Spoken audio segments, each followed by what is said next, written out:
How to find CapCut templates. Hello everybody and welcome back to our channel. So let's get started without any further ado. So the first way to find CapCut templates is simply go ahead and open any browser in your mobile device. In my case, I'm going to be using a Safari. So in the search bar, you want to go ahead and search for CapCut template.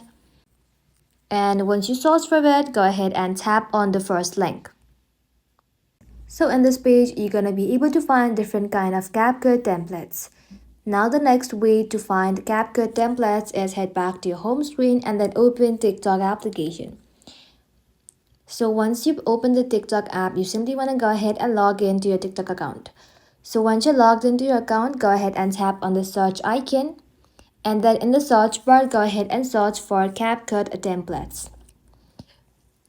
Once you search for it, you're gonna see different kind of templates that people have used on TikTok. If you find anything that you like, go ahead and tap onto it. And then tap on try this template right over here. And then simply tap on use template in CapCut. And just like so, it's gonna open CapCut for you. So inside here, you simply wanna go ahead and tap on use templates.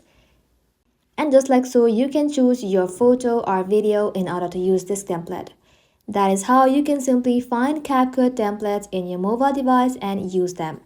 That is simply how you can do it, guys. Thank you all for watching the video till the very end and stay tuned until our next upload.